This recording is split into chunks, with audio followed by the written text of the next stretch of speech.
Welcome back to the afternoon session, and once again welcome to the members of the public here. I'm really excited today because it's the most representative democracy we've had. There's been lots of people here this morning, wonderful citizens, and now we've got some more wonderful citizens here, so that's absolutely fantastic. So we're a bit out of sync with our program, but we're going to come back, and I know you had it in your newsletter, thanks to our legal counsel who reminded me of that. So that's how well informed we are in here, that it was at this time we were going to take it, and you had it in your newsletter, so that's fantastic. What we'll do now is we'll go back to the start for the elected members, and we'll go to page, whichever page the minutes are on, page 10. And I just want to know, has everybody had a chance to read the minutes? Are there any issues anybody would like to raise with the minutes? All right, if it's not, we'll move. I'd like to call on who would like to move that the minutes are accepted. Councillor Peter Scott moves, and seconded by Councillor Grant Edge, that the minutes are true, receives and confirms as a correct record. All those in favour, please say aye. Nobody opposed, so that's carried. We've also just got some public excluded minutes on page 21 that can be confirmed in public meeting. So I'll move that receive and confirm as a correct record the minutes of the meeting held in public excluded on the 21st of February, and that is seconded by Councillor Phil Clearwater. All those in favour, please say aye. There being nobody opposed, that's great. Is there anything arising from the minutes? We just asked the CE to respond. Oh, Phil, Councillor Clearwater. Thank you. Regarding the Canterbury Regional Transport Committee minutes, it's really a question of just a comment in relation to them. That and I noticed that at that meeting, Councillor Scott paid tribute to Jim Harlan from Waka Kotahi. I just wondered for us as a council if we might also send a note to Jim, having left Waka Kotahi after many years of excellent service, and although we're going to be having contact with him in the future as new role, I just thought as a council we might do that. Thank you very much, Councillor Clearwater. We'll do that. Thank you, everybody. We don't need any formal resolution around that. Now, if the Chief Executive would just like to follow up with submissions we've had from the public previously. Kia ora tātou, councillors. Thank you very much, Chair. There were two deputations at our last meeting, which was but 2 weeks ago, and we have responded to Mr. Grant Davey. You'll remember that he provided a presentation on the plight of the Canterbury foothills fed braided rivers, Ashley and Opahi examples, and in our response to him, we were certainly quite clear that we thanked him for his passion and commitment. In addition, we took the opportunity to acknowledge him and the members of the Ashley Rakahuri River Care Group for this huge service that they provide, both for the braided river birds of the Rakahuri and, of course, to the wider community. And without that wider community, our jobs cannot get done. I also acknowledge the past practices that previous years of work on the river and with braided rivers, that the environmental element of that was not at the forefront, and that we have work to do in that space. And in so doing, highlighted this council's approach to braided rivers in terms of a need to balance flood protection and environmental management, and that we're on a journey in that respect. And I highlighted the concept of the Braided River Revival, or Whakahomanu Na'awa Apakihi, which provides a clear goal and aligns collective action towards protecting those braided rivers. We're also at the moment, through staff, undertaking a major boost to weed control on the Ashley Rakahuri as we undertake physical works to clear willows and woody vegetation from the gorge in the Okuku confluence. And we thanked Mr. Davey and the Ashley Rakahuri River Care Group for their support and for the Braided River Revival strategy, and encouraged them to engage with that, and also asked them and he to submit on your long-term plan. A response to the Rod Donald Banks Peninsula Trust is underway, and I will update on that at a future meeting. Thank you, Chair. Thank you very much, Stephanie. I think we can move on from that. Thank you. What we're going to do now is going to turn to page 64 of the agenda, That's the Environment Canterbury submission on the Climate Change Commission's giving them some advice. And you'll recall this morning we had the presentation on the a deputation from Grant Townsend from 350.org around giving us a critique and congratulating us on our work. So from that and from some councillors' last minute reviews of this, we are going to make some amendments, and we'll just take these amendments now as we go through. So if I'll just get, do you want to hand those around, Louise? We're just passing around now. Why don't I do that? So Yeah. Yeah. I'll stay here. Okay, thank you. Here you are. That's great. Thanks, Stephanie. What we've done since this morning is our CE and Councillor Farn and Councillor Southworth have had a look at how we might be able to integrate some of these changes that we'd like to make. We have also got some authority for the CE and myself to make a couple of minor changes to it, and Councillor Claire Mackay has raised a minor change that we'll make, just some editing that we'll do. So we'll progress with that. So first of all, we need to turn to page 66, and we're looking at para 3. Who would like to explain this? Vicky, do you want to explain that one, or Elizabeth, do you want to? What did you want to say? I think if Vicky explains this one, and I can explain the next one. All right.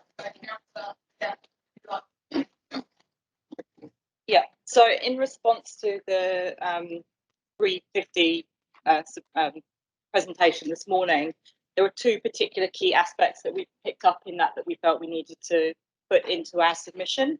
The first being that the science seems to be suggesting, unfortunately, we're tracking towards the higher rate of change that's predicted by the IPCC, and that we need to acknowledge the fact that those budgets that we're currently working towards may be actually not proportionally enough, and that just to put that on the radar.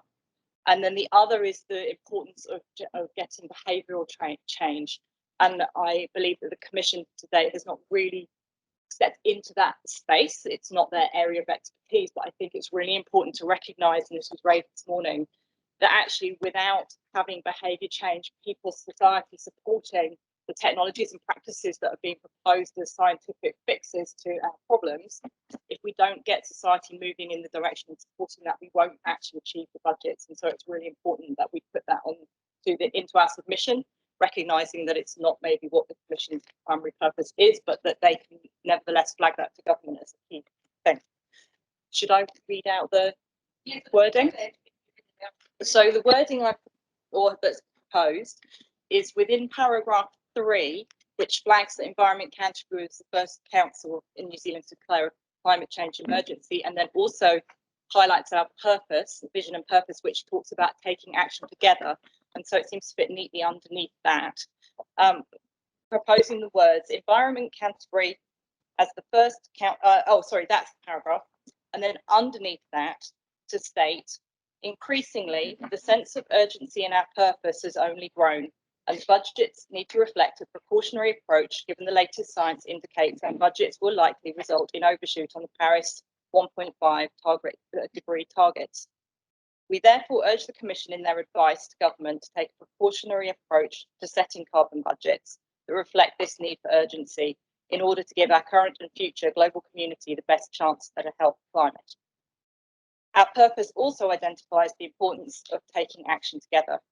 To achieve the budgets, there is a particular need to encourage substantial behaviour change. Whilst acknowledging that the Climate Commission's expertise is science and policy, there is need for substantial societal change to drive adoption of technologies and practices identified in the Commission's advice. We urge the Commission to emphasise in their advice to central government that they resource large-scale public and behaviour change programmes to support a just transition where individuals, families, communities understand their ability to contribute and the need for urgent action.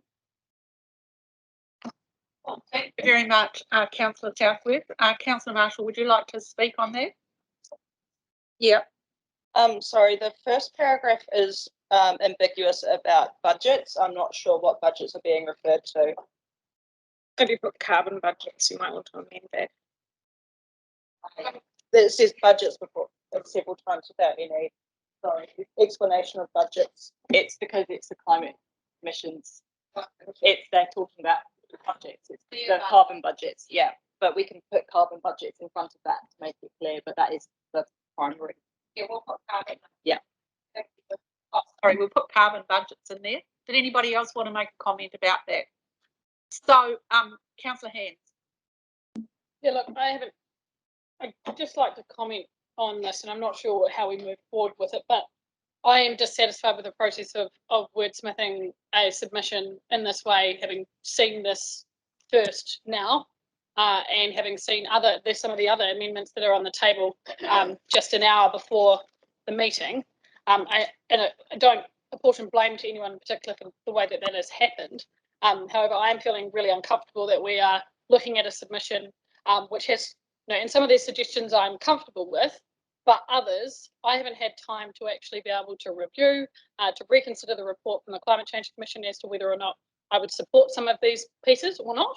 And I just feel that it's inappropriate for us to be asking us to endorse a submission with some of these some of these have potentially significant implications in terms of our position and what we're communicating back to government. And we haven't actually had the opportunity to review them and to reflect on them before having this discussion. I'm just really dissatisfied with that. Just want to raise. Oh, thank you, Councillor Hands. Councillor Lan Fan. Thank you. Just in response to Councillor Hands, I just wanted to really emphasise that it is entirely appropriate that we respond to our community coming to us with certain issues and that we actively respond to them in these types of processes. This is a democratic structure and this is how it looks. This is how it works. Thanks. Thank you. Any other councillor wish to make a comment? Councillor Elizabeth McKenzie. Just going to say, should we read the second part of that? Yes. Oh, okay. All right. Sorry. Councillor Phil Clearwood, then I'll come back to you. I have to say I see this as being a clear process. I also note that the whole issue is of extreme urgency, and also we have a timeline to keep to, and this will be the last meeting that we would have before meeting that deadline. So I think we are looking at it carefully now. We're not wordsmithing per se. We're considering the submission very carefully. Councillor Hands, have you got anything to add? Because you've already spoken. Yeah, I'd just like to respond to Lion's comments. And I fully accept that we do need to respond to those who have come and given us deputations, and thank them for that. But I do still have that concern, and I would seek that perhaps there's another way of doing this in terms of whether there's a motion that we delegate this submission back to staff and move through with this in the same manner that we have with other submissions, so that we can get it right as a council, so that everyone around the council table is comfortable and happy.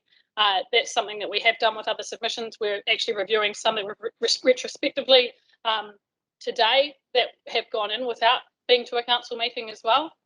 Thank you, Councillor Hands. I'm going to take some advice from the Legal Counsel now through you, Madam CEO.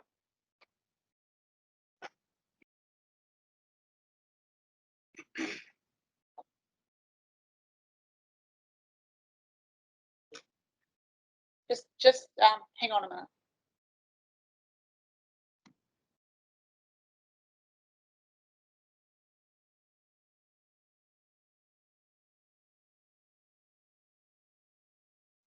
The Legal Counsel will just give us some advice. Thanks very much, Catherine.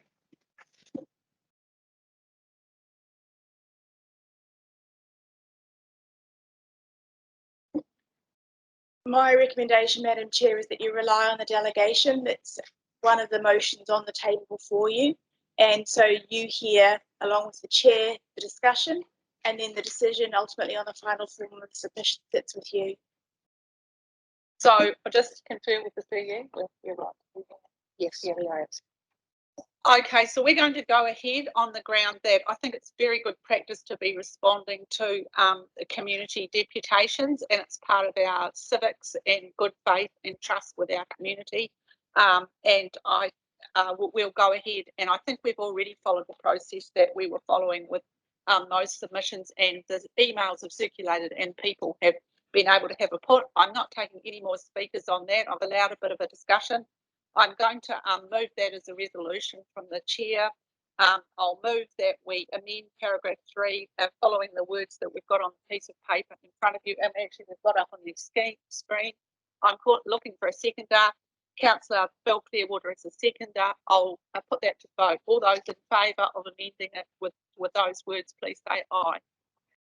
Anybody against? Right, nobody against. Thank you very much. That's excellent. That's carried. We'll get that amended.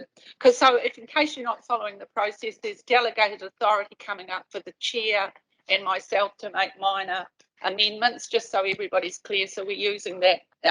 So thank you very much. And I think that's a really important principle we've got in there around using positive psychology and whatever we can to be having this wider conversation with our community and taking everybody, because otherwise our institutions won't play ball in time, and it's a very serious emergency. All right, moving on to page 67, we're looking at paragraph 8. Who's going to explain this one? Councillor Elizabeth McKenzie. Yeah, this is basically along the same lines, just basically adding the note. So we've got proposed emissions budgets, we've got Environment Canterbury fully supports budget recommendation 1, the next 3 emissions budgets, given that they have been calculated based on the principles, and that it puts New Zealand on track to meet domestic 2050 targets if they are part to limit global warming to 1.5 degrees Celsius. So I propose that we add, however, we note recent research strongly suggesting that the climate is warming more rapidly than predicted by the IPCC modelling, and question whether the measures proposed by the Commission may be inadequate. And so Councillor Southworth is seconding this amendment. So discussion on that. Thank you very much. Is there anybody? I've got a mover and a seconder for that to be added to the submission. Is there anybody that would like to speak? All right, well, we'll just move ahead with that then. I'll put that to the vote. All those in favour of adding that paragraph as written on the piece of up on the screen to the submission, please say aye. Anybody against? There being nobody against, that's carried. Thank you very much, and thank you very much for the councillors and the staff who got together and put their heads around that at lunchtime. It's very good of you. Thank you very much. So let me just get back to my sheet so I know what I'm doing. Page 64. So we have to, I'm looking for a mover for a resolution that says agrees that the attached Environment Canterbury submission, as amended, I guess, on the Climate Change Commission's first package of advice be submitted to the Climate Change Commission. Oh, I missed one. Have I missed one? Where's that piece of paper?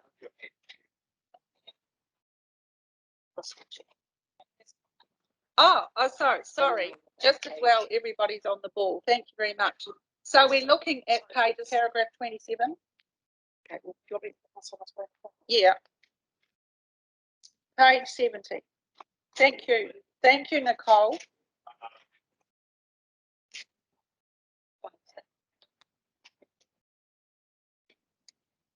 Okay, so are you going to speak to it? Or who's speaking to that one? I'm speaking to the first one, paragraph 27. Councillor McKenzie, would you like to? Okay, so my proposed amendment to paragraph 27 is that we add one sentence following where it says, considering further options for mass rapid transit, including consideration of rail, that we note that long-term rail and electric rail in particular is the most energy efficient form of passenger transport and warrants serious consideration in a transport decarbonisation strategy. So is everybody up to speed with this? Good. So is that being moved by yourself and seconded by Tane Apanui, Councillor Apanui? All right, anybody wish to speak to that resolution? Right, I'm going to put that to the vote. All those people in favour of that amendment, please say aye. Anybody against? There being nobody against, that's carried. Thank you very much. And the second one? Councillor. Speak to this, and I need to learn how to write more briefly. It's another wordy paragraph, but I'll read it out. Proposing to add Environment Canterbury would like the Climate Change Commission advice to also include the promotion of biowaste as a viable alternative for fuel production that can be used in transport, heating, industry and power. The use of biowaste as an energy source allows for sensible recycling of waste products into a useful form, allowing sustainable fuel use for the future. This would require leadership in the technology to convert biowaste into fuels and supporting increased processing of primary materials within New Zealand, such as timber, rather than sending materials overseas to process and subsequently return to New Zealand. Small-scale biowaste use in distributed systems, such as on-farm to fuel vehicles and heating, also has potential to reduce the need for fossil fuels. Right, that's moved by Councillor Vicky Southworth and seconded by Councillor Megan Hands. Oh, you've got a seconded by Councillor Elizabeth McKenzie. Yes, questions? Councillor Hands. I'm taking it you're considering these paragraphs as motions in and of themselves, and just wanted to put an amendment that we change the word promotion to consideration to keep it in line with the language used in the previous motion that we just passed. I feel more comfortable with the word consideration rather than promotion, rather than us advocating for a particular thing. I think it's about consideration. Thank you, Councillor Hands. Councillor Southworth, is that okay with you? Yeah, no, that's fine. Thank you. Anybody else? I'll put that resolution. Anybody else wishing to speak to it? Okay, all those in favour, please say aye. Anybody against? There being nobody against, I declare that as carried. Thank you all very much for fitting in with that rather interesting way of doing it, but most exciting because we've responded. So now we're on page 64, and I'm looking for a mover of agrees that the attached Environment Canterbury submission as amended on the Climate Change Commission's first package of advice be submitted to the Climate Change Commission, and number 2, delegates officially to the Chief Executive and the Chair the authority to finalise and approve the final submission to the Climate Change Commission on behalf of the Council, moved by Councillor Lan Fan and seconded by Councillor Craig Pauling. All those in favour, please say aye. There being nobody against, I declare that's carried. Thank you all very much. That's great. I just want to double check that I've got the right. Councillor McKenzie, Councillor Apanui. There's this one here. Yes, here. That one there. So it was not those. No, that one there. Yeah. Okay, so now what we're just going to do for a minute, did we do that? We did the minutes, didn't we? Yeah, no, shall we go back to the committee minutes now? Yes. Well, thank you very much for coming. We're going to go on with our formal minute now. Good to see you all. So we'll just go back, councillors, to page 23. We're going to committee reports, item 7 on the agenda, and I will ask Councillor Sunkel to speak to the Performance Audit and Risk Committee. Thank you, Madam Chair. Could I please have members of someone from the Audit and Risk Committee confirm that these are a true and accurate record? And a seconder, thank you, Grant Hedge. Seconded, Councillor Mackay. Oh, you were there, sorry. Ian McKenzie. Those in favour, please say aye. Against, carried. The report, I will be brief.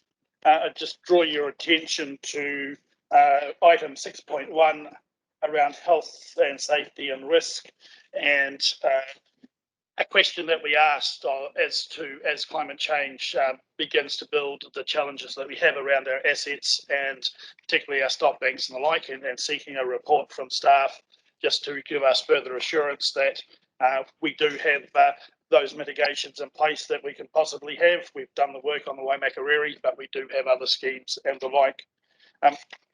And on the 7.3, our financial report, we will be receiving in the next meeting, I suspect, about 8+4, which will give us an indication of where the business finances sit, an indication of travel, how much we've spent and how much might be available. And from that, there will be a conversation as to how that may be apportioned towards the end of the year. But it'll be the first opportunity to get an understanding of just where we sit. And once we fully understand that, that can then be brought into the final long-term plan conversations. Thank you, Councillor Sunkel. I think Councillor Scott has a question.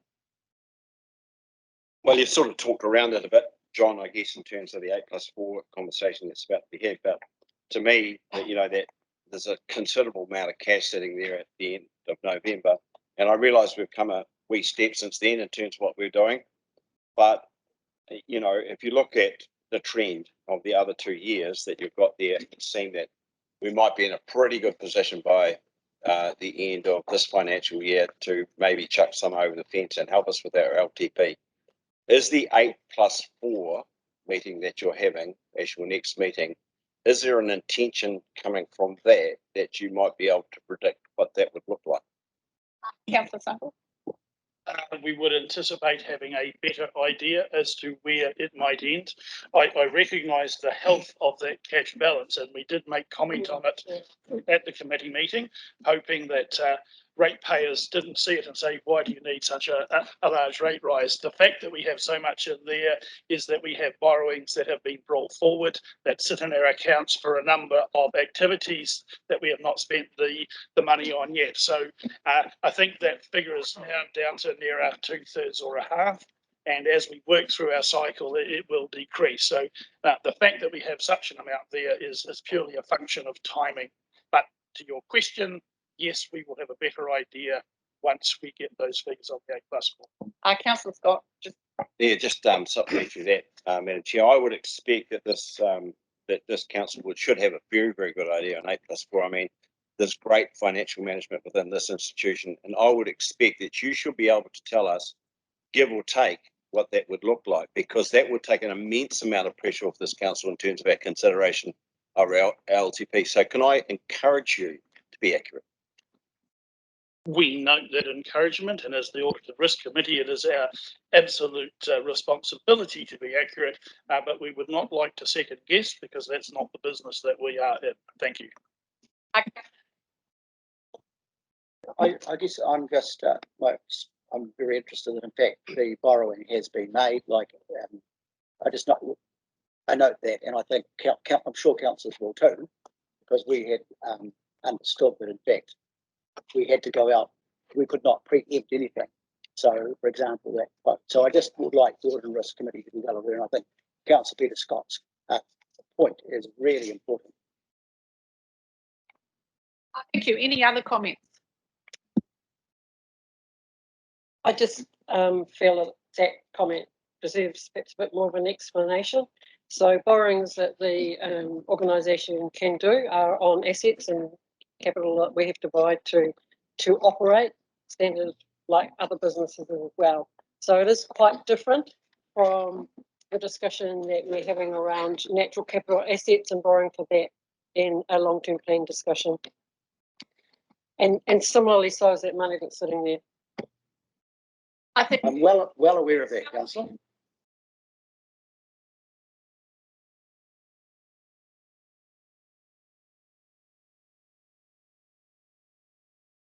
so. It's moved by Councillor Sunkel that I don't know, I'm on the wrong page. 23. Number 2 and 3. Yeah. Received the summary of the final reports for the period ending the 30th of November 2021 and notes the resolutions made by the committee under delegated authority. Who would like to second that? Councillor Grant Edge seconds that. All those in favour, please say aye. Is anybody opposed? There being nobody opposed, that's carried. Thank you, Councillor Sunkel. 7.1.2, the Regulation and Hearing Committee, Councillor Claire Mackay. Thank you, Madam Chair. I'll take this item as read, and just to note that the recommendations there are to receive the confirmed minutes of the Regulation Hearing Committee held on the 25th of February, and also receiving the unconfirmed minutes of the meeting that was held on the 4th of March. There will be a slight amendment when those minutes are confirmed, as we have not got Councillor Pulling's apology noted there. These two meetings were about appointing a commissioner to hear a objection to a decision, and also the subsequent one for appointing a panel for the hearing application. Thank you. I'll call for a seconder to that. Is that Councillor Nicole Marshall seconds that? Are there any further questions of Claire? All right, well, I'll put that to the vote. All those in favour, please say aye. Anybody opposed? There being nobody opposed, that's carried. Moving on to the next item, which is 7.2 on the agenda, page 42. This is the Canterbury Regional Transport Committee, and I'll ask Councillor Peter Scott to speak to that. Maybe you want to mention our freight tour. So people, it's a freight tour we went on. Thank you, Madam Chair. Yeah, can I just draw your attention to that? And these are the unconfirmed minutes because we did do a freight tour rather than have a meeting, and I will talk about that.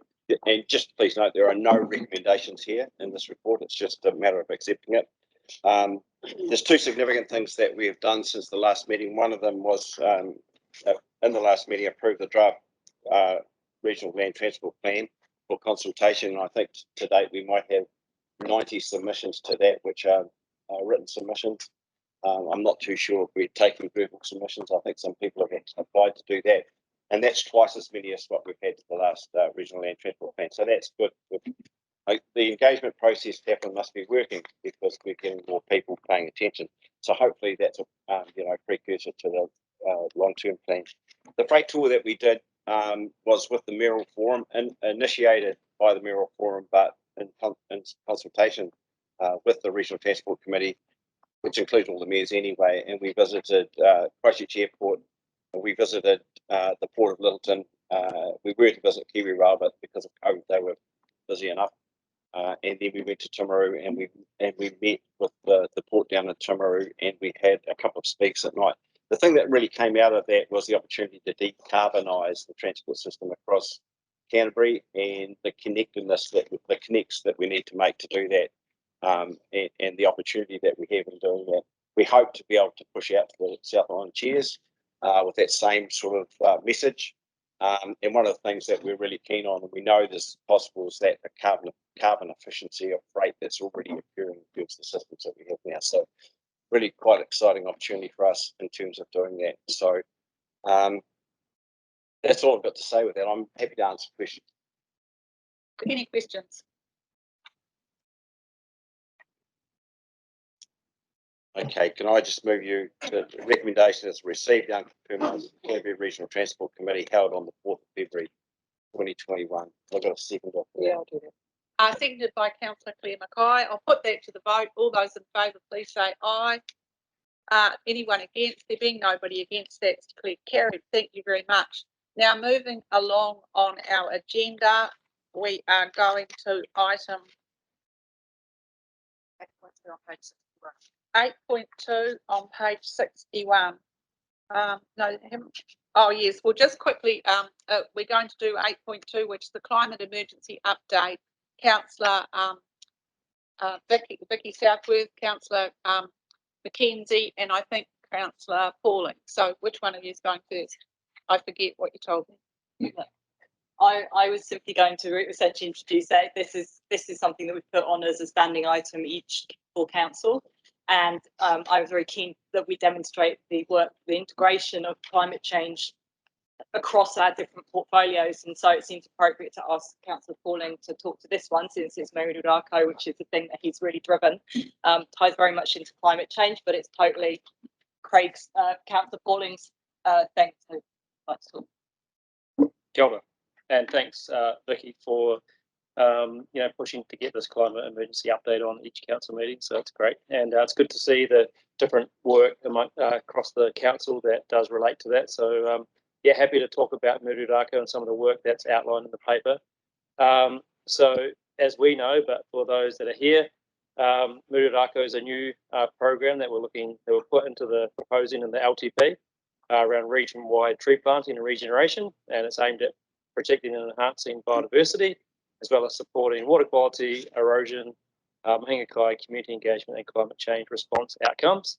The proposed program has funding in it to support additional staff to advise and support landowners, direct funding for landowners, and then support for planting on ECAN land.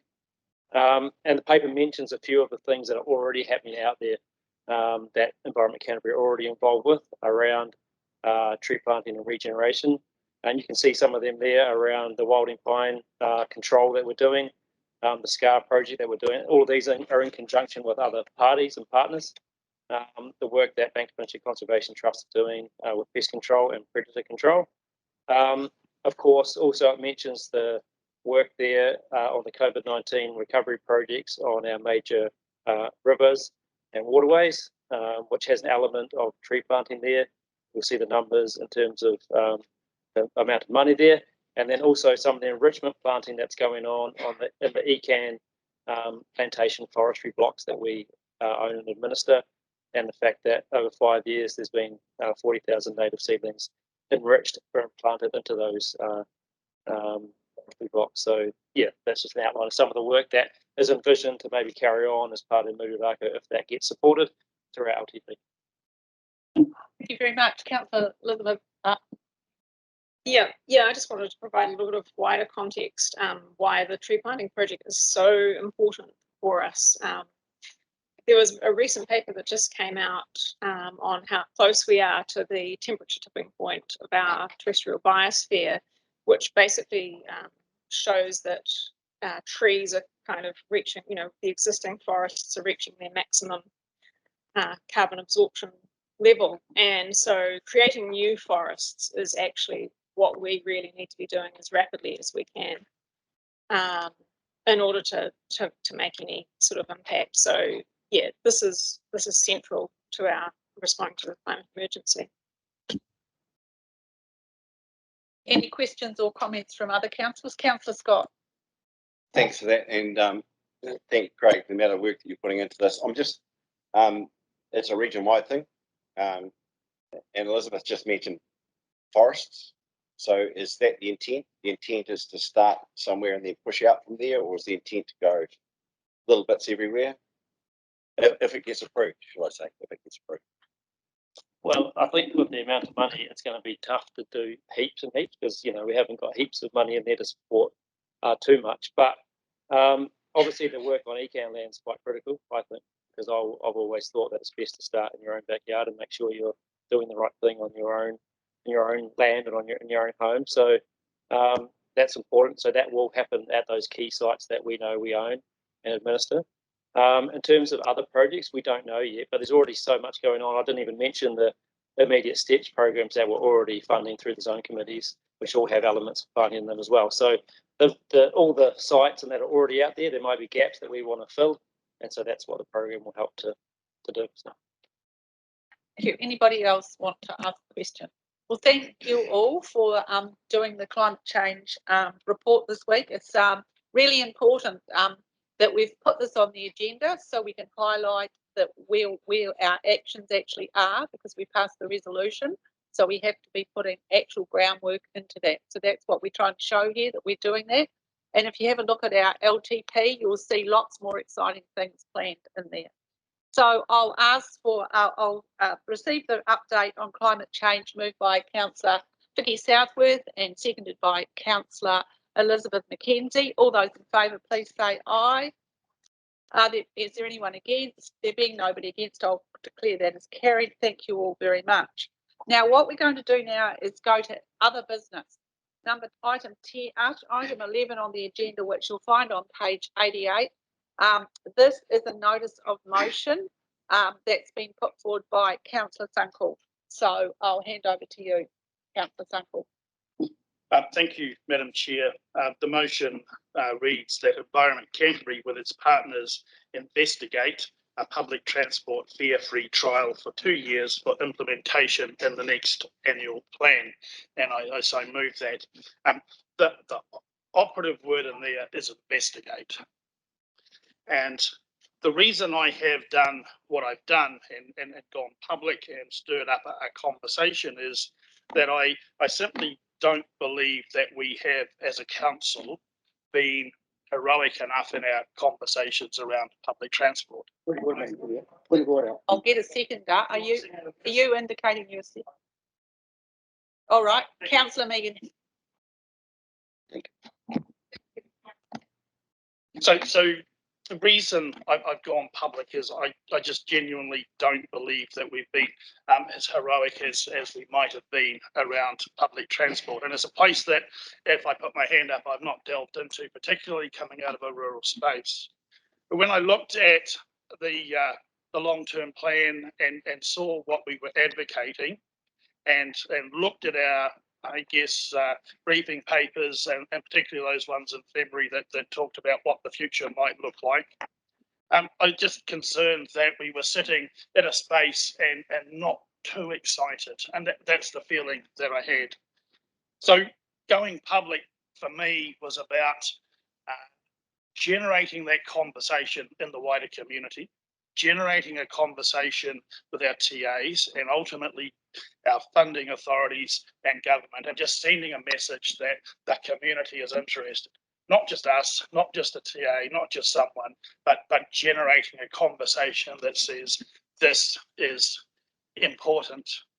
We have our emergency that we voted on. So we've said, yeah, climate emergency. Government has done the same. And when we voted on that, I voted against it, not because I don't believe in climate change, but because I just get grumpy when we talk about things and don't do things. So for me, this is an opportunity to actually put a marker in the sand and do something in an attempt to shift the mode of transport, reduce the carbon dioxide outputs of our urban environment. Christchurch has 54% of its carbon losses within transport. So if we're going to begin that heroic conversation with our community, if we're going to use all the psychology that we've talked about in our own submissions to the Climate Change Commission, and nothing I'm saying here today isn't in our submission, isn't in the reports of our folk here, isn't in any other report about why we need to go there. So for me, it's an opportunity to be a real transitional council and have a really good conversation and see where we end up, recognising that we are going to do that later in the year, but starting as a wider point as we can and then seeing where we end up. For me, we are going to, if we can, shift people out of ICE vehicles into PT. Even if it's only 5%, we reduce that carbon footprint. If we shift that, we then free up our commuters for that heavy transport, for those tradies, for all those others that need to use the roads. The shorter their journeys, the less carbon they emit as they move along. So we get productivity gains that sit with it. And when we look at the other end, we've got COVID, and again, another avenue to explore if we're having a conversation with central government. They're propping up all manner of businesses and people. There's an opportunity to support them through this COVID space, and that's not something that's going to go away in 6 months or 12 months' time. So it may sound a little bit like a socialist, but the opportunity is there for wealth transfer, for those people who genuinely need public transport to work. There's an opportunity for someone using the bus a couple, 3 days a week from Burwood to the city, saves around $1,500 a year. A couple shifting from a car to a bus or free buses would be somewhere around $5,000 a year. So a real opportunity for them to pick up again. It's not something that is binary. We do need to do our work around our routes, our cycling, our walking, the quality of our buses, the bus stops, that $100 or $150 million that Christchurch City will spend on infrastructure. How do we assist them in ensuring that we get bums on seats and that we don't have a glorified Taj Mahal but someone's still not there?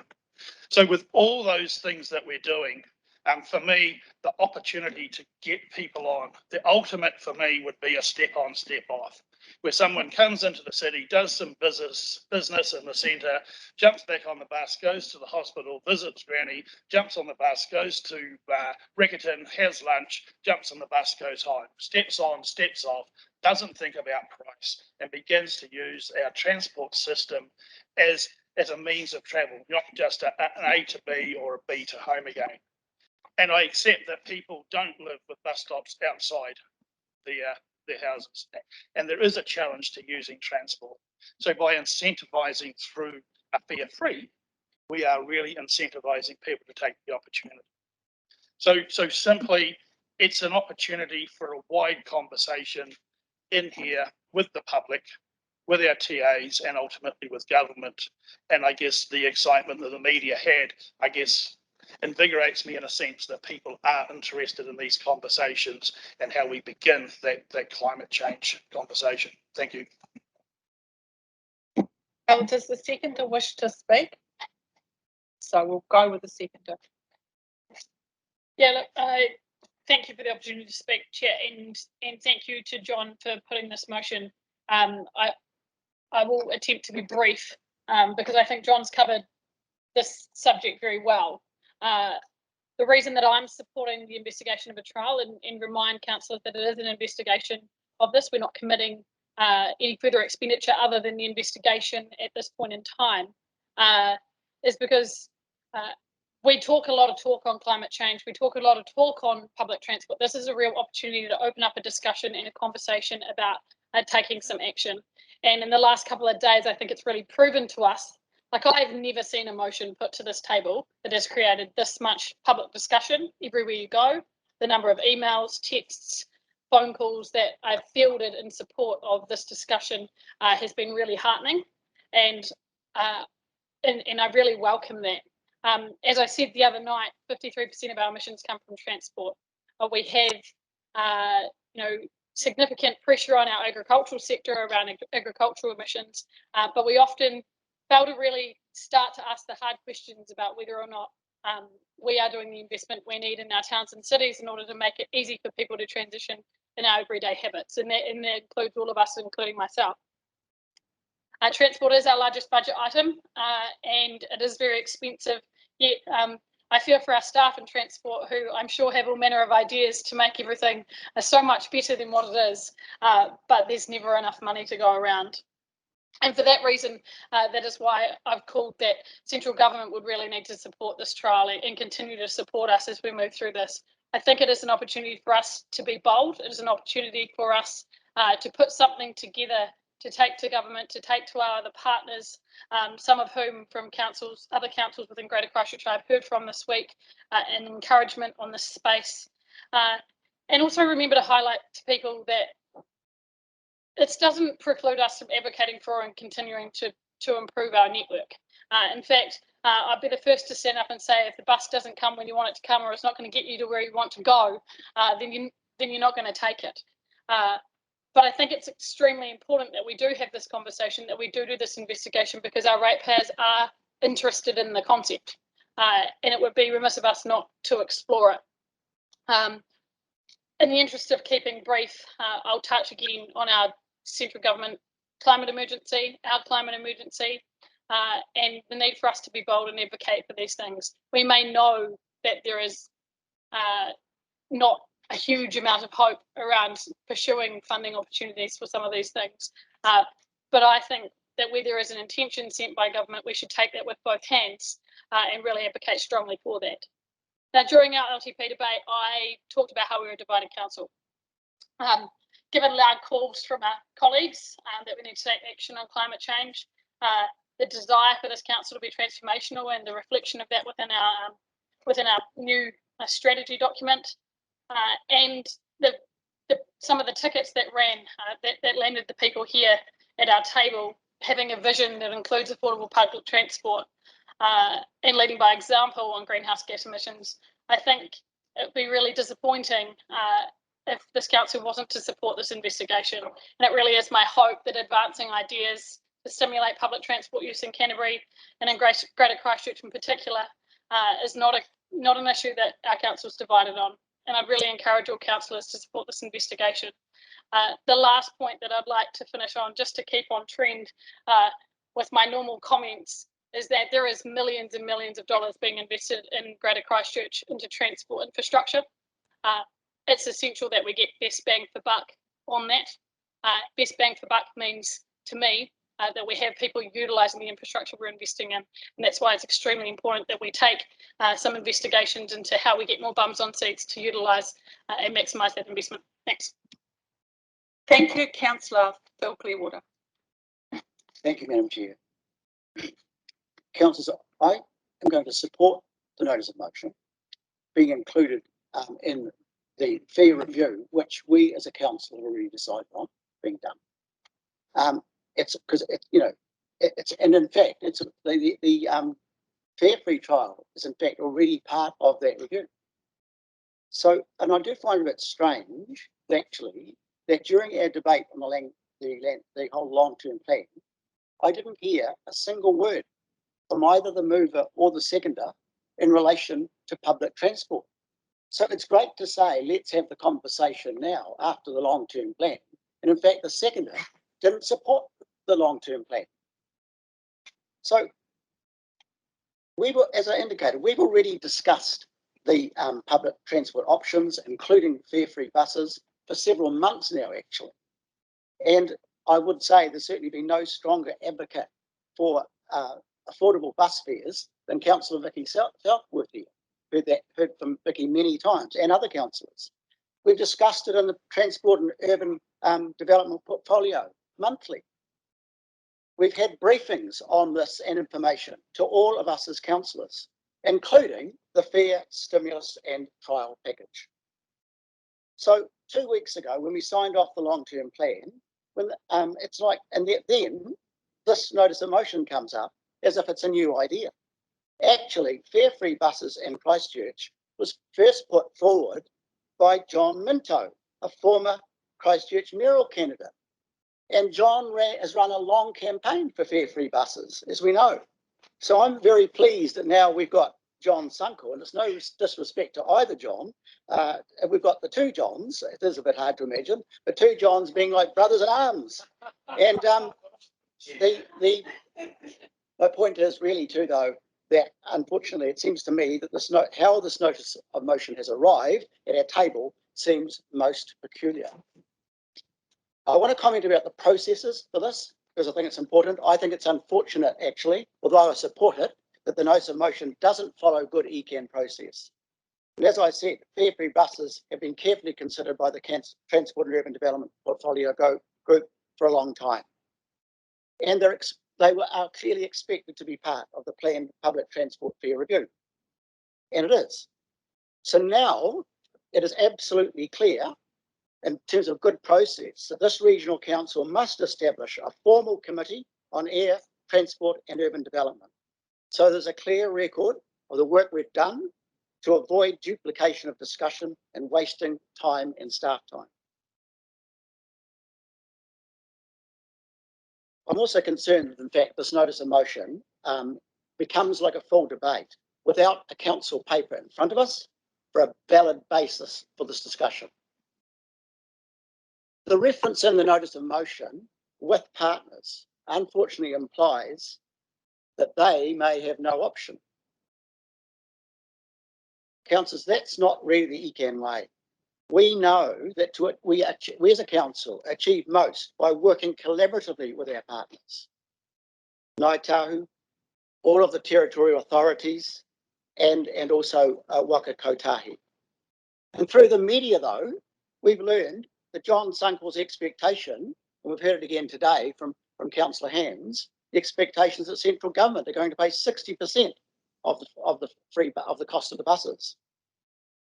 Councillors, to work collaboratively, a regional council doesn't just tell another partner, especially central government actually, how much to pay. To work collaboratively, we need to develop a shared agenda with our partners in a considered and sensible way. This notice of motion, unfortunately, also has no clear alignment with the other public transport work that we as a council have asked our staff to do. We've already got the fare review, as I said, but the notice of motion totally misses out on the need to compare this option with other options, or where it fits with the whole public transport futures business case. The order and sequencing of the different steps involved in public transport planning are essential in an already challenging area. And so, a notice, a motion like this, although clearly I think most of us, in fact, all of us are going to agree with the concept. It's like putting the cart before the horse. And it's also concerning that the notice of motion has no financial information attached to it whatsoever On one hand, we heard that in fact it was only regarding the investigation. I would expect that's what it was. But then we also heard that it's also going to mean the costs actually of a trial.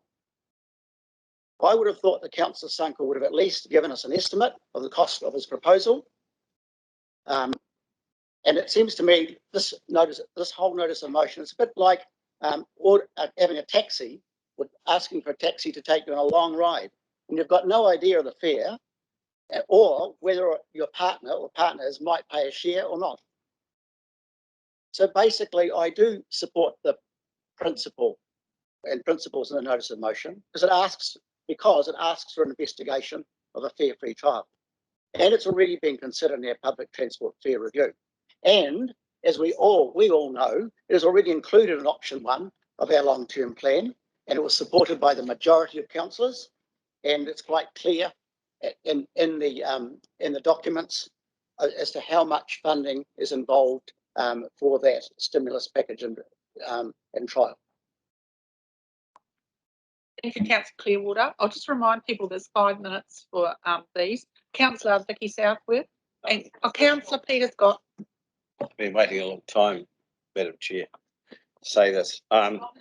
Look, I really am looking forward to seeing what other councillors have to say about this, and I am not sure where I stand on this. And I don't know whether it includes Timaru or not. That wasn't made clear in the notice of motion. And I don't know whether it's heroic or mischievous in terms of its intent. And I don't know whether you're a white knight or a white ant, John Sunkel, bringing this to our attention. I am not sure about that. That as someone who has been involved in transport and public transport matters for the last 4 years, this has been considered. There's a man sitting over there who's a senior staff member here who's put a lot of time and consideration into it. May I suggest to you that your trial could cost as much as $40 million over 2 years. That would mean in the 22-23 year, a rate increase just in Christchurch of 27%. So that's without the other work that we've got coming our way. I looked at a survey online this morning. 56% of the people that responded to it were against it for that very reason. So I don't know where this sits. I'm from Timaru. I guess I can take a bit of a back seat here because I'm not affected, but I'd like to listen to other councillors. Thank you, Madam Chair. Thank you very much, Councillor Scott. Councillor Vicky Southworth. I'm going to take it at face value and trust that this is in with good intent. I have been advocating for public transport. I stood on a platform for public transport. I have asked to have improvements in service in particular, but also recognise the significant cost to certain parts of our communities in terms of accessing public transport. In general, though, I totally support bold proposals and welcome this discussion. And I totally acknowledge John and others have talked about the sizable contribution of transport to the climate or carbon emissions in the city, and absolutely switching to using the bus, even if it's a diesel one, makes a difference. And it's important that we all do what we can. Also, it's really important to note that public transport provides an essential form of transport for many people. I do note that it's interesting that 2 weeks ago, Councillor Hands, who was seconding this motion, didn't actually support our long-term plan proposals, just to go out to consult on it, despite the fact that option 1 actually includes a number of public transport enhancements, including a fare review and a fare reduction trial. But it's great to hear now that we have, I think we will have broad support for these initiatives, and that's fantastic. I do recognise that cost is a barrier to some parts of our community, and I have ensured that in option 1, we are proposing that 18-year-olds have access to a child fare, and that's to recognise that there are children who turn adult whilst at high school, and if your child's born early in the school year, that costs you an additional $10 every week for your child to attend school by the bus, and that seems to me the wrong way to go about things, given that they're actually making a good decision, doing the right thing for the environment. The fare review that I mentioned is also part of option 1 budget proposal, but we have had advice that free fares are not necessarily the only solution or a whole solution. I think it's worth noting that Gold Card users currently have access, I understand, to buses for free. And yet I noticed that there are many older people who drive still during the off-peak time when they do have access to free transport. So just as a simple observation, free transport does not mean necessarily a significant uplift in bus use. One of the key issues, and I can say this from complete experience because I've been using the buses now in this city for the last 9 years and through stages with young toddlers and now with my kids, an older stage and so on. They are not easy to use often. If you are trying to move around the city, they just simply take a significantly longer time to get from A to B than what it does in the car. I'm fortunate I'm on Route 3, which is our sort of poster child of bus routes. It's every 10 minutes now, and that makes an enormous difference. Putting on additional services, making high frequency routes, increasing the number of routes. For example, those in Governor's Bay would love to have access to the bus and going out round to Diamond Harbour. There was an old people's home that a few years ago, their route was taken away. That really their access. Totally accepting Councillor Sunker's point that he's not suggesting free transport is the silver bullet, but there is also a need to uplift services, but that comes at a cost. We've already heard from Councillor Scott the significant cost of a free fare trial, and if we're going to look at how best to use what resources we can draw on from our communities and government, we need to look at the mix, and I think that's we need to, so it's an investigation, and I accept that, but we need to put all the options on the table and look at what's the best value, what offers the best to our community, so as many people as possible have access to our public transport.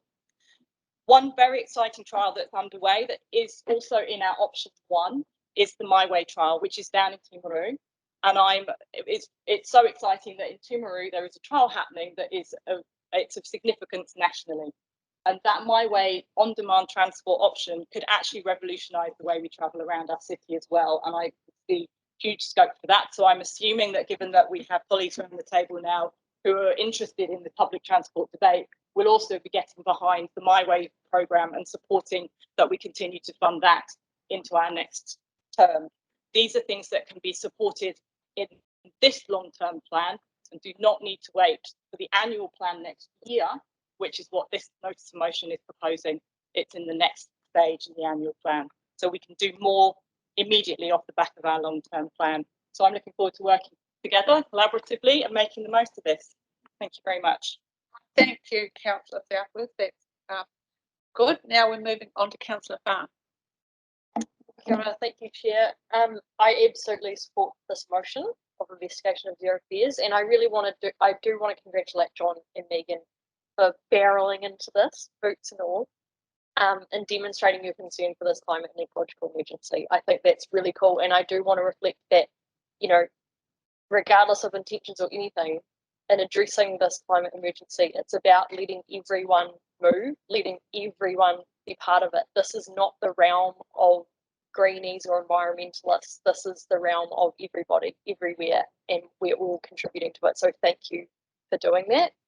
I really share the enthusiasm that people have expressed, that Councillor Hands has outlined, not just for the potential climate implications, but essentially eliminating the price barriers that exist in our growing wealth inequity reality that Councillor Sunkel has also mentioned.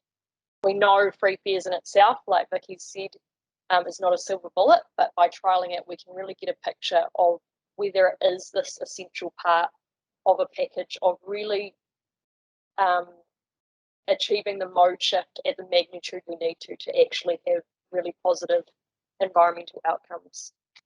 I think this initiative, and what I hope and I'm sure will be broad support around this table, demonstrates that this council is absolutely committed to urgently reducing our emissions, and public transport is just essentially first off the block in terms of our key emissions reduction tool for Canterbury Waitaha.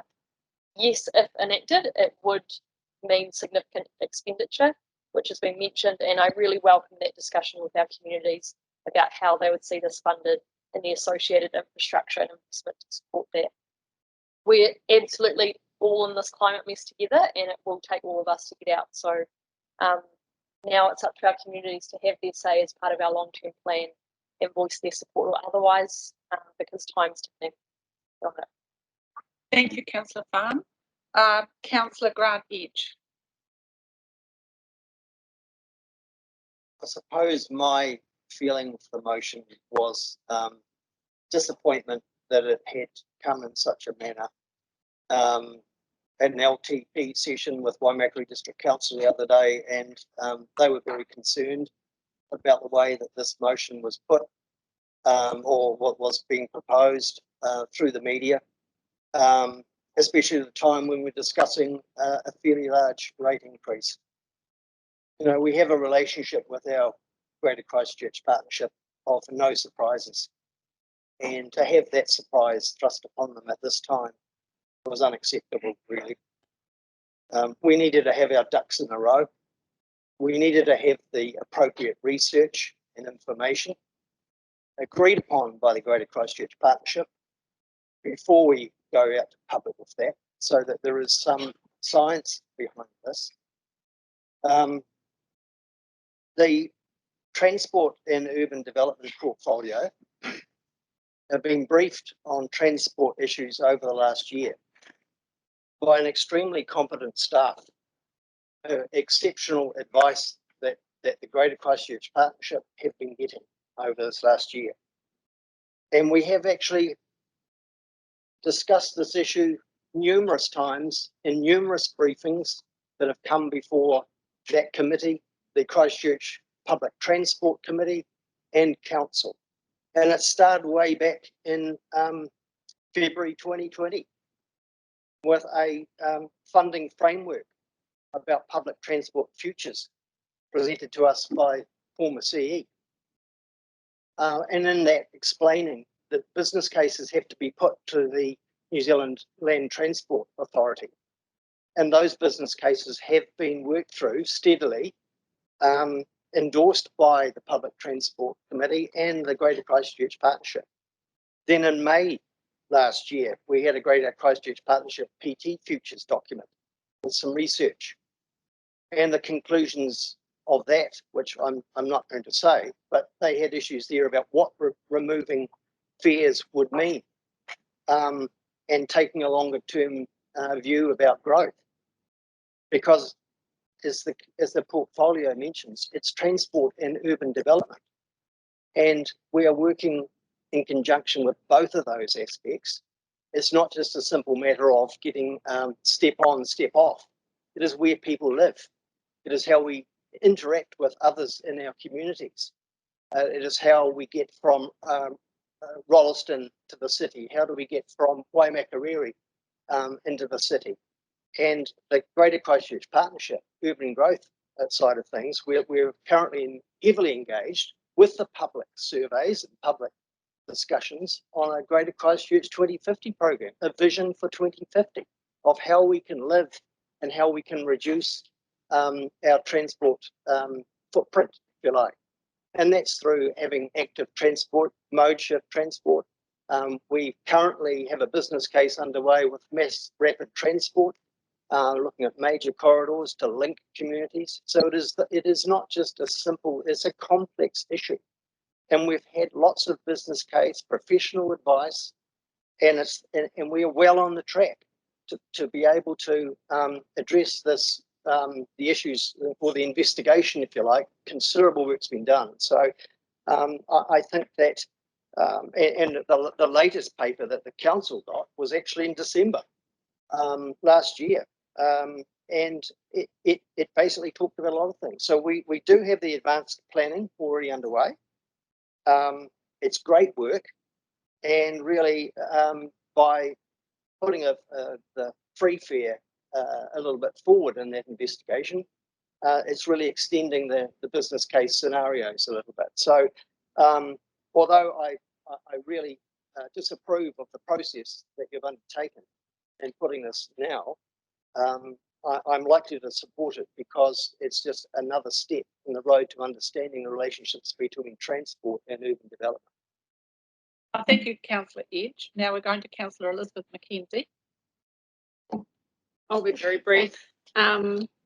Yeah, this is a great motion. I really support it. I think it's fantastic, John. I'm really surprised you sort of changed tack, but I think it's a great move for social equity, and it will increase bus patronage. And so I'll definitely support it. But I have one question for you, and it's very important to me because I represent South Canterbury with Peter Scott, and I want to know if your notice of motion includes South Canterbury. You've got the words its partners. If it does or doesn't, do you need to amend it to include South Canterbury? So that's my question to you. Thank you, Elizabeth. My motion is very wide. It says investigate public transport. It does not define inner Christchurch, Greater Christchurch or South Canterbury. So it is as wide as possible to give anyone and everyone an opportunity to choose and play in that space. Thank you, Councillor Mackenzie. Councillor Claire Mackay. Thank you, Madam Chair. I support the motion. I think that the fact that it's an investigation and it does say that it is with its partners. I actually think that all ideas come from somewhere. We've heard several councillors express their disapproval of the process, but that's democracy in action. And we heard it this morning, particularly when we were talking about changes to the Climate Commission submission, and we were told to take notice of deputations, and that was an act of democracy. And I see this in a very similar way. So I'm a little surprised that several disapprove of a notice of motion coming, because it is just a notice of motion. I would also concur with a lot of the comments that Councillor Southworth expressed. It's not only just a single one around free fares, but there would have to be some improvements in the bus service and infrastructure that goes along with this. So it's not something that I see as being alone in isolation, and I'm not sure that was even the intent probably of the mover of the motion. So very supportive of the motion going along to be an investigation alongside its partners. Councillor Mackay. Councillor Ian Mackenzie. Thank you, Madam Chair. I came into this debate not entirely sure which way I would swing, and I thought I would listen to the learned words of my colleagues, but so far I've heard several people say they will support the motion, but then spent long amounts of time pontificating on why it was a bad motion in the first place, which hasn't helped my clarity of thought. So, and I've also heard that this is really bad for our GCP relationship. When we had some submitters from out at Yuldhurst this morning telling us what a health hazard they have from dust, which is purely because we can't have a decent conversation with the GCP about better planning processes to stop some of these things happening in the first place. So I'm not sure the GCP is an excuse to vote against this process. My position, I guess, with public transport is that I'm, regardless of the expertise with which ECAN runs the public transport services, that I'm not convinced that the business case for the amount of money we're proposing to invest in public transport is justified. Levels of patronage, arguments for saying that it's good for climate change. Well, running a fleet of empty buses around Christchurch, I don't see how that actually contributes to reducing climate change. Changing to electric buses, I can understand that, but the buses would have to change to electric buses faster than the private fleet will change to electric vehicles, and there's no guarantee that that's going to happen. So, I sort of, I would like, and as I'm sure someone will point out along the lines that they pointed out that Councillor Hands voted against the LGP, so did I, for a variety of reasons. Although public transport investment wasn't one of those, because it doesn't affect my constituency to the same degree. I noticed last night there was an express bus to Rolleston, and there was at least one passenger on it, so that was a relief. So my constituents are using public transport, but I think if this initiative was to show that actually fare cost is a major barrier to people using public transport, which the investigation may identify, then that might justify the public transport investment that we're proposing in our LTP. I have to say the cost of this investigation, or the cost of the proposal, should the investigation recommend that we do trial a period of free bus fares, the cost of that on the targeted rate would be quite substantial, and I think it would need a lot of consultation. So I would encourage people's feedback on the LTP to reflect perhaps on this as part of the discussion document. And having said that, I'm still not sure which way I shall vote. Thank you, Councillor Mackenzie. Have I got any other speakers? Councillor Pauling. Kia ora. Hey, yeah, first of all, yeah, I just want to acknowledge John for bringing this to us and acknowledge the right to bring a notice of motion and create a public debate. That's great. I do wish that it had been more strongly debated in our long-term plan discussions, and so that our community had the opportunity to do it as part of our LTP. But of course, they still do, because it's great. Now, if this has come, they can get amongst it and submit to us with this knowledge as well. But of course, there's not much background information to help them with that. Look, the biggest word that's running around in my head is heroic, and I don't actually know if we need heroes right now. I just think we need good, honest, hard work, and that's what I hope we've been doing, and that we'll keep doing going forward. So yeah, I look forward to the work we're going to do in our fare review and our fare stimulus package and the LTP, if that gets supported. Yeah, and I just want us to get on with it, because like others have said, it's urgent, and there's no time to muck around. And I do think that if it is such a massive issue for us in Canterbury, then we really need to look at how we do fund public transport. Maybe it does need to be across the whole region, so that's important. Thank you, Councillor Pauling. Councillor Nicole Marshall. Thank you, Madam Chair. Well, they say a week is a long time in politics. Look what's happened in a fortnight. Last time we were sitting around this table, we had councillors arguing against the long-term plan because of rates increase, while others were arguing for it because of the benefit we as a city, a region and a society, as well as our environment, would experience from the increase. As we sit here today, there appears to be more of a convergence on the latter. The same councillors who a year ago were upset by the fact that we did not increase passenger fares consistent with the current, I should say, long-term plan, are today suggesting no fares at all. And that is exciting, and it is so bold of these councillors to have such a radical pivot of perspective in such a short period of time. And honestly, I have to applaud those of you who have been brave enough to have such a fundamental shift in position. I commend both Councillors Sunkel and Hands for bringing this notice of motion to the council table to a public forum. We've talked at length about doing more council business publicly, and this notice sends a strong signal that you both support transition to such an approach. Now, I know Councillor Sunkel to be an extraordinarily pragmatic man. Because of this, I do not have concern about the briefness of this notice of motion, nor the lack of supporting information. We can trust that Councillor Sunkel, as the chair of the Performance Audit and Risk Committee, our Financial Oversight Committee, has seriously considered the feasibility of this proposal, that he knows there are enough buses to meet increased demand of public transport system that has less barriers to uptake and is accessible to every person in Canterbury. That we will reinstate bus routes cut by previous iterations of this council because they were no longer economic to run, because people from these communities could not afford to catch the bus, but who relied desperately on provision of such services. And that we also revisit the frequency of our routes to cater to the demand that we can anticipate based on the upswell of the based on the positive public response that we have seen to this motion.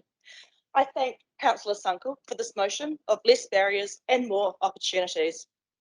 Because I trust these are all considerations Councillor Sunkel has made before tabling this notice of motion, because to do so otherwise would be extremely short-sighted, and I do not take Councillor Sunkel to be that sort of a man. Additionally, I look forward to how to Councillor Sunkel, sharing with us how we will secure the 60% of costs to run our public transport system from government, as he advised the public would happen via Tina Law's article of the 9th of March. I again congratulate members of this council who have fundamentally reconsidered their position in the last fortnight, who have indicated in their comments this afternoon that we do need to be prioritising the collective and a positive societal future, and how together as a region we can achieve this in our public transport system through an effective general rating mechanism, a societal contribution to lessen our societal impact. The support of this motion by this council indicates that we know what we are doing when it comes to spending ratepayer money, another pivot in perspective of some councillors since our last meeting, and that may be asking for more from ratepayers. Can I raise a point of order? It's your point of order, please. I considered this with some of the other comments made by other councillors about my vote on the long-term plan, but just want to raise that I think it's Order.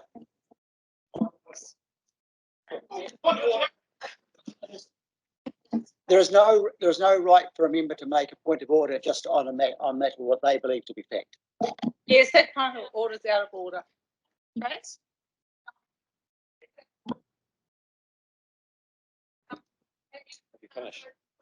I have a final sentence with permission. I would like to say it. Together we must look forward to together we must create and look forward to a more positive, bold, heroic actions in our public transport and environmental space to ensure we are reducing our burden on tomorrow by funding interventions that have positive contribution on today and help lessen the carryover burden from yesterday. Thank you. Thank you, Nicole Marshall. Councillor Marshall, Tumu Taiao, Yay and Cranwell. Kia ora tātou, tēnā koe John, koroa ko Megan, nei te mihi kia koroa i puta mai tēnei tono kia tātou. He rawe ki kite i a koe tō mahi i eke te Taiao ki runga i te oha, nā reira tēnā koe. John, it's, thank you for this notice of motion. It's good to see that changing your views on climate change and climate emergency, what you said before, and supporting public transport and bringing issues regarding climate change to the fore. Getting people out of the vehicles on the buses. So I congratulate you for that, and also congratulate you for putting the environment first for the first time. So tēnā koe.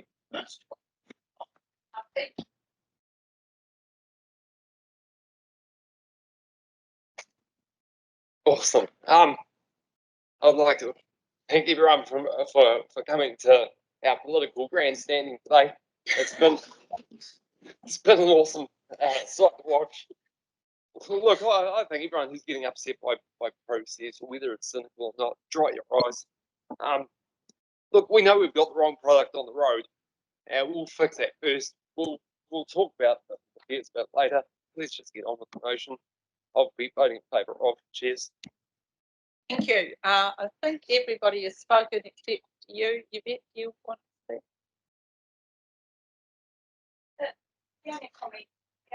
The only comment I would make is that,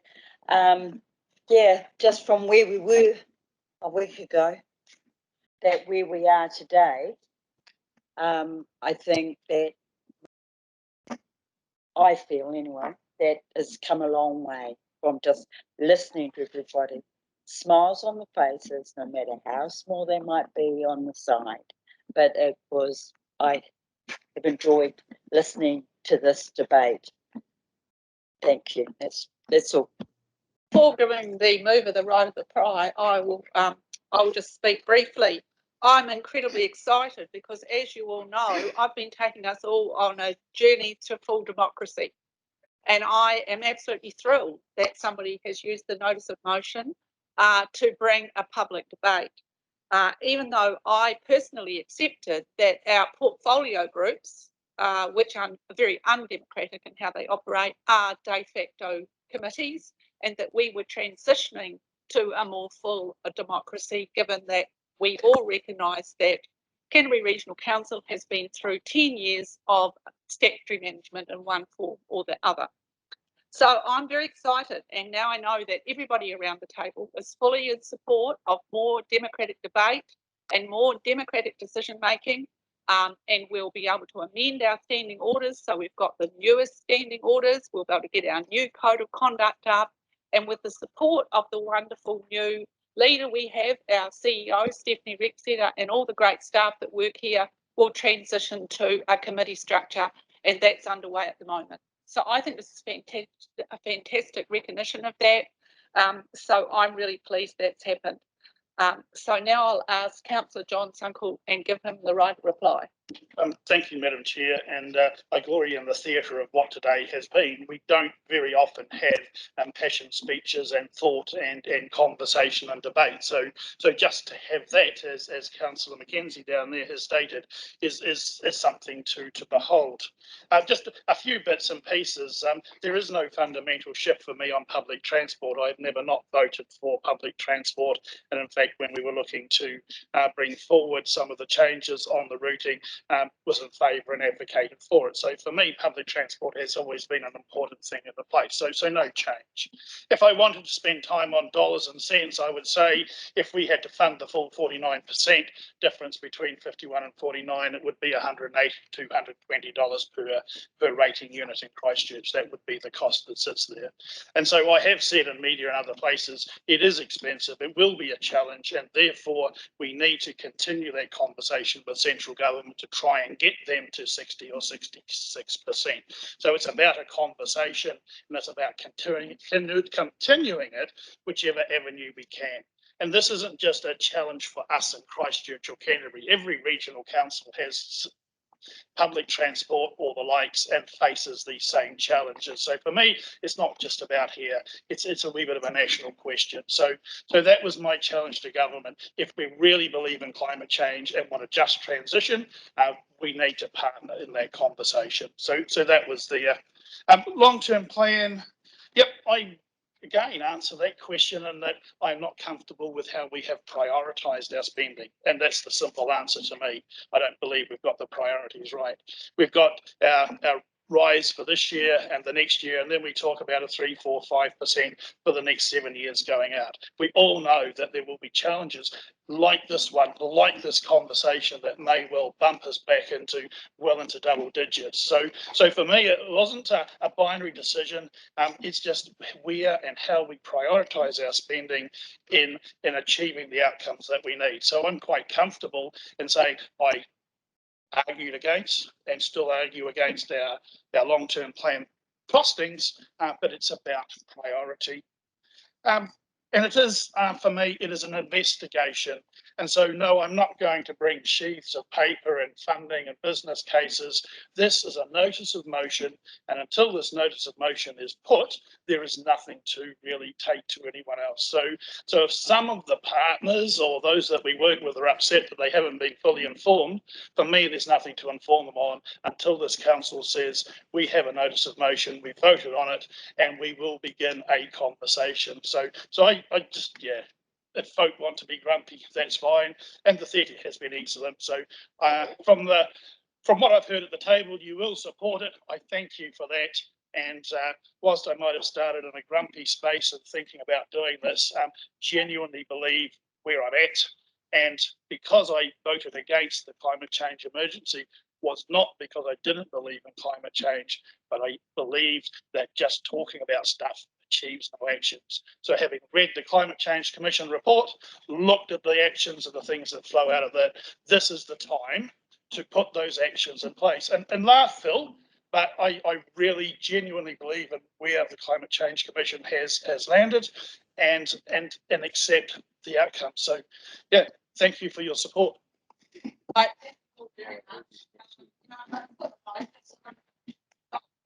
sorry, I just thought I just did that.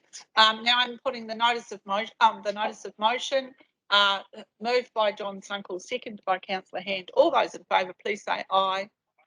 Anybody against? Peter Scott and Councillor Ian Mackenzie, do you want that recorded? I certainly do. Okay. I certainly do want my vote against this recorded. I'm the only person in this room supporting the Christchurch ratepayers.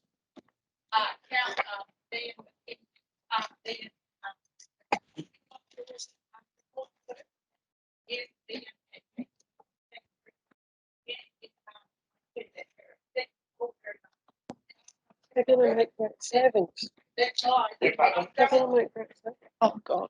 I'm just advising that you're going to page 78 of your agenda, please, where we're doing item 8.4, reporting on submissions on the local electoral Māori wards and Māori whatever they're called, amendment bill and the Crown Pastoral Land Reform Bill.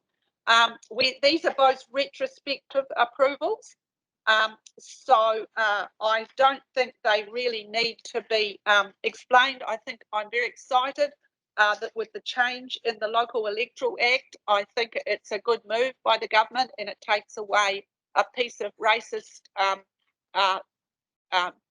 legislature that was really making things different for Māori compared with Pākehā, and I think it's a really good move and we did a good submission on it. So thank you all for your help with that and for staff. The Crown Pastoral Act, the Reform Bill, I believe that I think that was a good submission too, and we made some good points. Everything was fantastic. But Councillor Hands, I believe you want to make a comment in relation to that one. Just a brief comment, and I don't wish to unpick the submission at all. I just wanted to have it noted on the record that I have a little bit of discomfort with supporting the bill. I'm comfortable through our submissions around seeking some alignment and a more joined up approach to this. However, I'd just like to have it on the record and acknowledge that we have many high country landholders that operate as pastoral leases within our region, and that those people are some of the best caretakers of those areas, and that work very hard and know those areas very intimately. I hope that that joined up approach that we've referred to here is the significant intent, and I am worried about this bill in the sense that we have talked around this table before about a lack of joined up approach with these different pieces of legislation that pertain to these parcels of land, sometimes creating unintended outcomes. And I would just like to have that on record that I hope that that isn't the case with this bill. And I just wanted to make that comment in support of our high country landholders. Thanks. Okay, thank you very much. Anybody else want to make a comment about this? Councillor Claire Mackay. Yeah, my views are a little bit similar to Councillor Hans. It's just really around the fact that the high country farmers have been great caretakers on the pastoral land, and just the uncertainty, I guess, with them in what the implications of this bill on their everyday working and living in that environment. So just would like that noted. Thank you. Okay, thank you. So we've got, you want to note that too? Note that too. Thank you.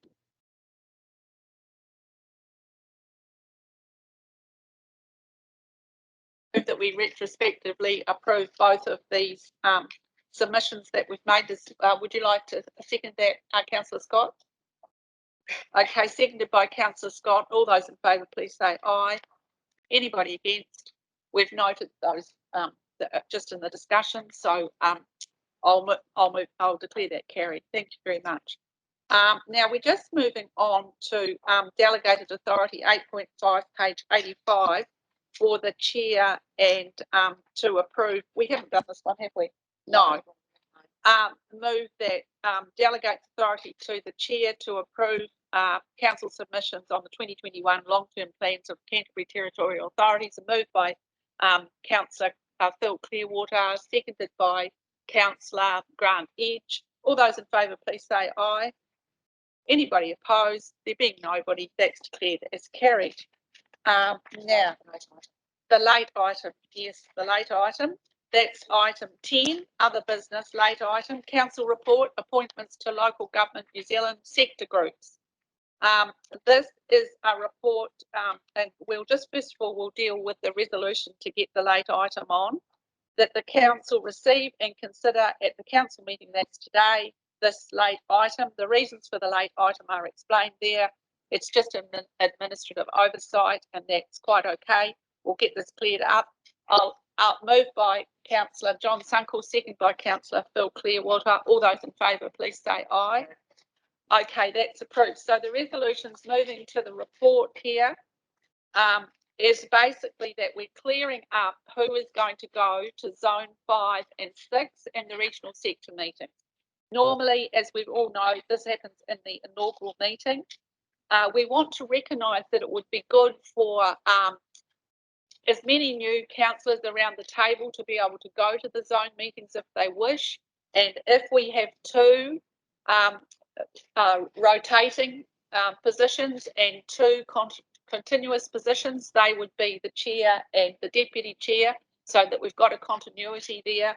That means we could possibly get as many as 8 new people to the zone meetings between now and the end of the triennium, which would be really good. And if Peter and I can't go, we could get another person for that position as well, as long as one of us is there. I think it's a very good networking opportunity. It's a very good to find out what other local authorities are doing. And it's very good if there's national legislation being talked about to talk to, not only and support the chairs across Canterbury and other councillors, but in other regions, because you can learn and exchange ideas. It's a very exciting place to be, I think, and good conversations ahead. So I'll just ask Councillor Phil Clearwater to move, I think, just these as a block of resolutions. Is everybody happy with that? 1 to 5. Okay, seconded by Councillor John Sunkel. Would anybody like to discuss it? All right, I'll put it to the vote. All those in favour, please say aye. Is there anyone against? There not being anyone against, that's carried. Thank you all very much. Now we've just got to deal with the pink items, don't we? Public excluded, yeah. We've got to move into public excluded. I'll have a resolution for who would move in. Councillor Peter Scott moving us into public excluded. Who would like to second that? Councillor Tane Apanui second that. All those in favour, please say aye. That's carried. Thank you very much. 12, sorry, thank you for waiting. Item 12, there's no questions that I've got on notice. Next meeting, I don't know because I haven't got the date written here. Does anyone got it on there? 15th of April. We would like to finish with a karakia, a closing karakia. Are you right to do that, please? Anuia, anuia, anuia, anuia, ki te uru tapu nui o tane. Ke wākia, ke mama, te nākau, te tinana. Te wairua I te aratakata. Koira e rongo, whakaerea ake ke runga. Ke tina, tina, haumie, huie, tai tie. Thank you.